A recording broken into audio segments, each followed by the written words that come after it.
Hello and welcome to the MyClayCo studio. Today we are going to be talking multicolored polymer clay pieces. If you've ever looked at a polymer clay piece and wondered how did they get all of those multicolored details on the piece, or if you're just looking for some new ways to add some color to your polymer clay pieces, then stick around because I have a bunch of different techniques and methods to share with you today. So with all these techniques, one thing to note is that they are all great in their own ways.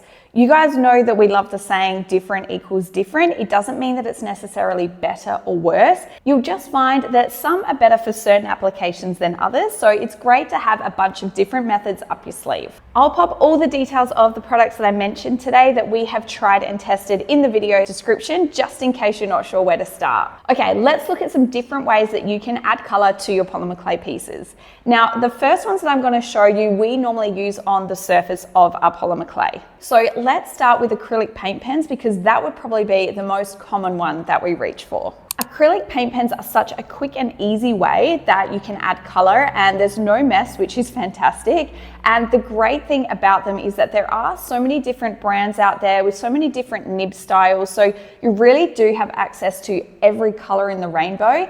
And you can also choose the nib style depending on what your application is going to be. I really love as well that you can get the finer tip pens, so if you do need to get those tiny details, it is totally possible. One thing to note with acrylic paint pens is that they do have acrylic paint in them, so if you do bake them afterwards, the color can change. We also recommend sealing them, so pretty much every brand that we have come across, you can actually scratch off. So to preserve the longevity of your piece, we definitely recommend popping a glaze or a varnish or resin or something over them. If you do want to find out a bit more about acrylic paint pens on polymer clay, we actually also have a tutorial on this, so I will drop the details in the video description. Now next up, let's look at acrylic paint. Again, you do have so many color options with acrylic paint and you can also mix up your own colors, which is a massive plus.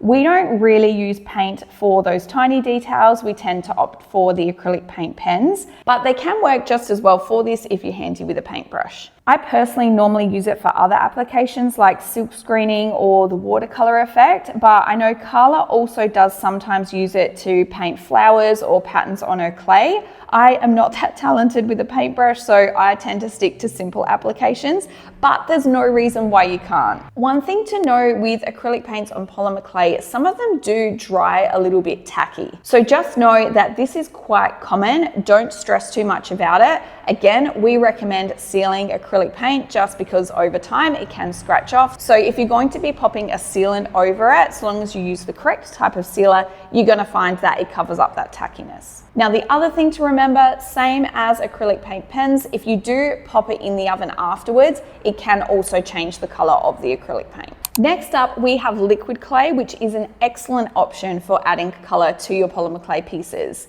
We normally use liquid Sculpey and we would love to hear if you do have any alternatives to this. If you want to share your experience or you have some suggestions, please drop them in the comments. Otherwise, liquid Sculpey does come in a range of great colors, and if you don't quite find the color that you're after, you can actually add pigment powders or pastels to white or clear liquid Sculpey so that you can color them and create your own custom colors. Unlike acrylic paint or paint pens, liquid Sculpey does need to be rebaked. It is, after all, polymer clay in liquid form. You can use liquid clay before or after baking. I tend to use it after baking and then I just rebake it afterwards, just because I'm worried that I'm going to make a mistake. And if I use liquid clay for the details after I've already baked my piece, I can just wipe it off if I do make a mistake. Carla has a bit more confidence than me with adding liquid clay details, so she does often use liquid clay to do details on raw clay, and then she only has to do the one bake.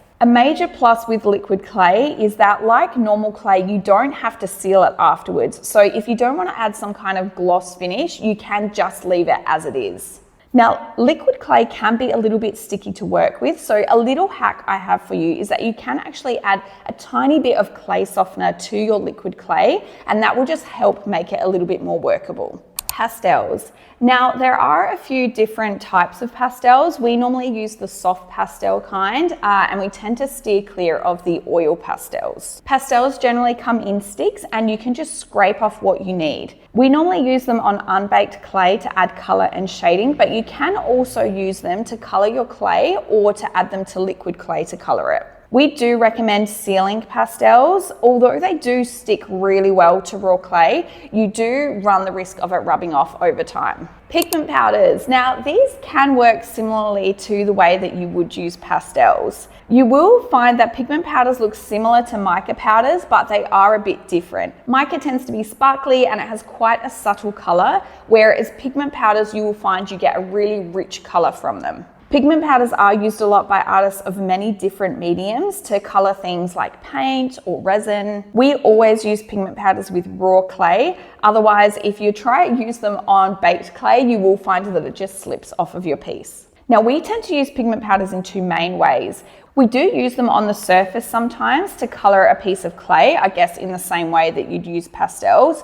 Or the other way that you can use them is with stencils. So you can pop your stencil on your clay, you can brush your pigment powder over there and reveal beautiful colored patterns. We do also use them for coloring liquid clay, or you can actually mix them into white or translucent blocks of clay to create your own unique colors. Just like pastels, if you have used the pigment powders on the surface of the clay, we do recommend sealing them just because it can rub off over time. So next up, I'm going to be actually showing you how you can make multicolored clay pieces by actually cutting out the different bits of clay in different colors. I am going to be showing you a few different ways just because depending on the design of your piece, you may want to use a different kind of method. So probably the most simple way to do this, and I will pop an example up so you can see what I'm talking about, is actually cutting out the different colored clay pieces and layering them on top of each other. Now, this isn't going to work for all designs because sometimes you're not going to want the design raised in places, but it does give you a great option for some pieces. So there are a few other options which I'm going to run through now if you don't want to have that layered effect. Okay, so I have my two clay colors here. So I've got this orange color that I've actually added a little bit of the Cernit Granite to, so it's given it this cute speckly effect, which I think will be really cute on this leprechaun's little beard. And then I also have this lovely green color over here. So what I'm going to do, I'm just going to stamp out my two leprechauns. One, and leprechaun number two.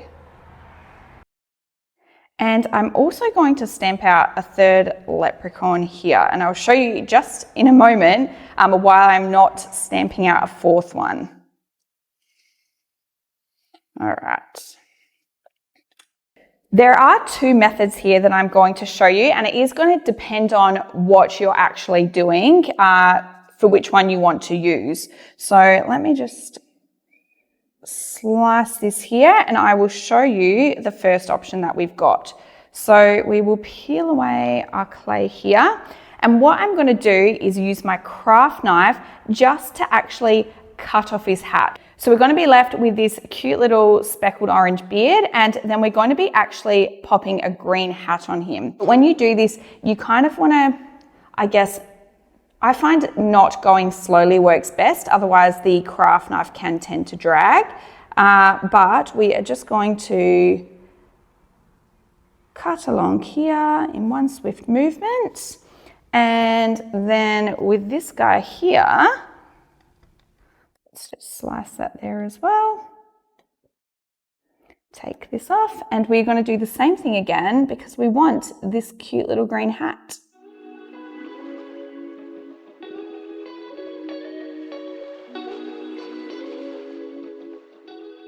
So what we are then going to do is take the hat off of this little leprechaun, and we are just going to pop this green hat onto this little leprechaun over here.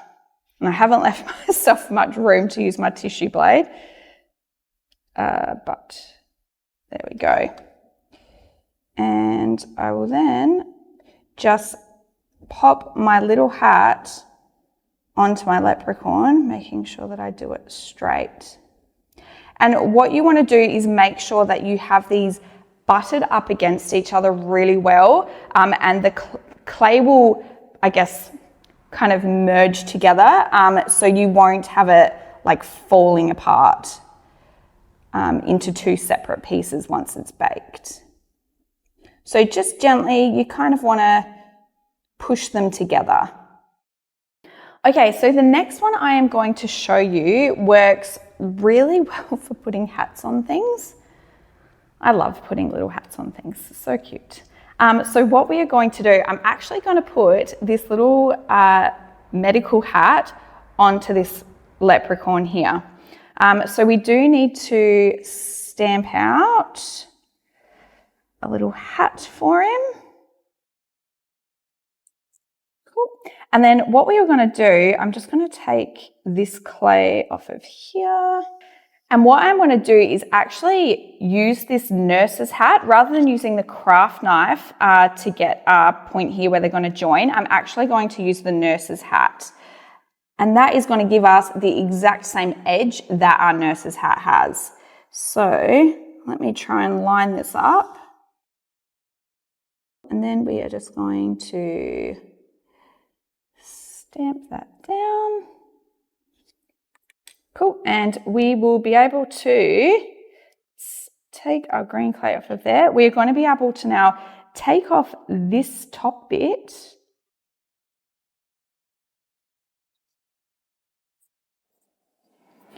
and then pop our nurse's hat on here. Now, if you haven't used a tissue blade much before, you will need some tissue blade skills in moving things to be able to do this. But honestly, tissue blades are amazing, and it's just a little bit of practice to get the right technique to use them effectively. So and then all that we are going to do, we're going to take our little nurse's hat, and again, we are just going to butt it up on here. Oh my gosh, so cute. We're just going to butt this up against here, and again, we're just going to kind of mush them together. There we go. And we have our cute little leprechaun as well as our nurse leprechaun. All right, the next thing I'm going to do, I'm just going to pop a little nose on these guys, and I'm literally just taking some, I think this is a crew maybe, not a crew, maybe Cernet Sahara, and I'm just going to make a little nose for these guys.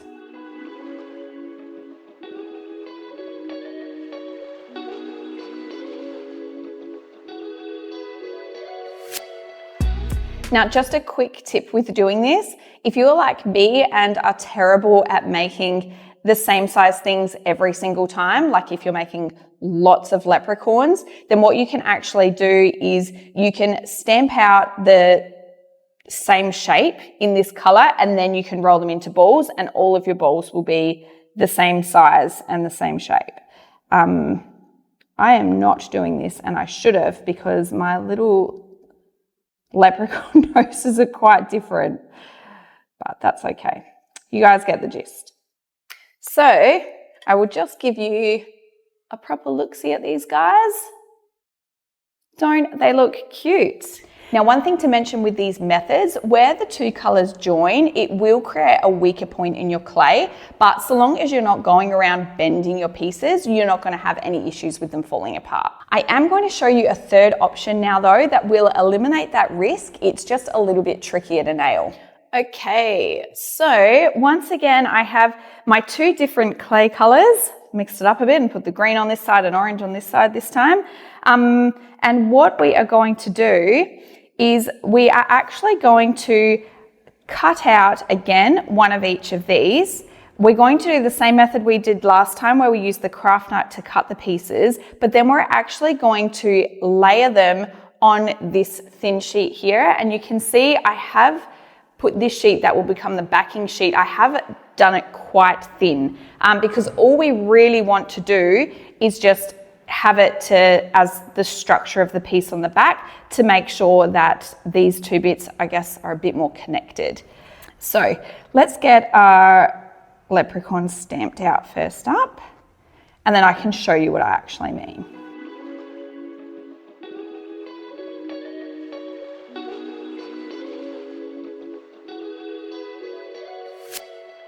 Okay, so we have the first bit of our leprechaun here, and we are going to need the hat from this little leprechaun. So I'm just gonna pop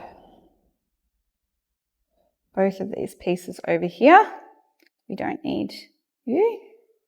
And then I'm going to grab my thin sheet here. We are just going to stamp this out. Now, because this sheet of clay is so thin, it's not going to have that leprechaun imprint on there, but that's totally fine. We're going to be covering it up anyway.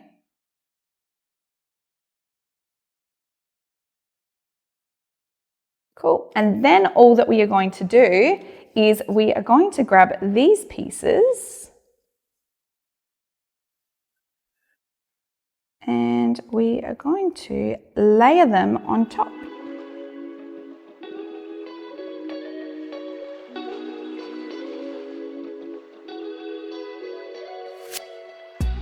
I am just going to show you one other quick tip here as well. So you will see that here there's like a join between where we have popped those clay pieces on top of the base bit.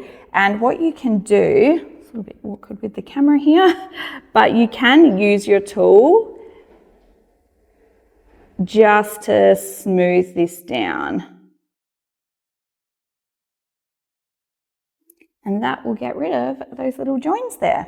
Okay, and we are all done with this guy. I'll just bring it up so you can have a proper look at him.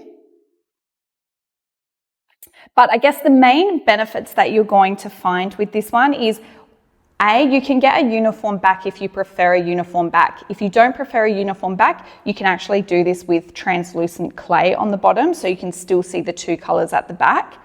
But the other benefit that you have is that because you have that thin sheet at the back, it's really going to make sure that these two bits don't separate from each other. Okay, I'm going to pop a nose on this guy and then we're going to get them all in the oven.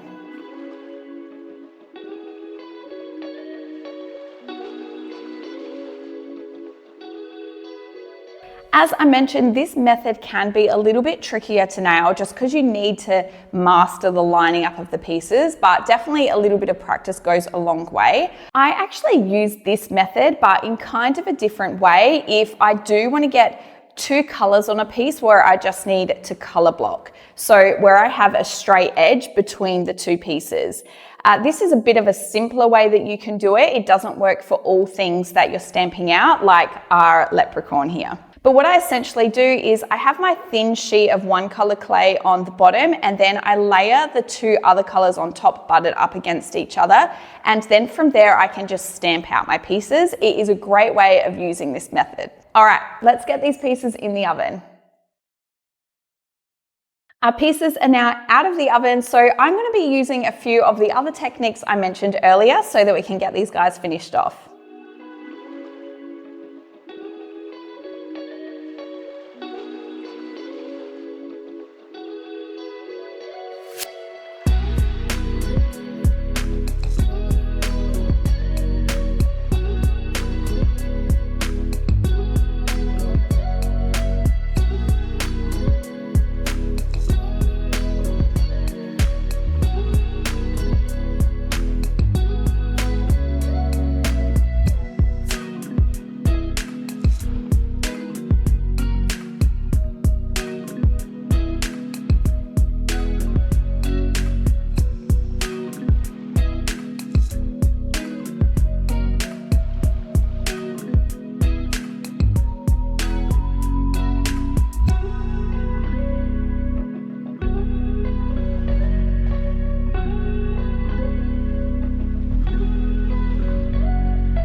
really hope you've enjoyed our video today. If you did have any other suggestions of ways that you make multicolored clay pieces, we would love to hear them. Likewise, if you did have any questions or comments at all, please drop them in the video comments below. If you have enjoyed our video, we would also love you to like and subscribe for more tutorials like this. See you next time.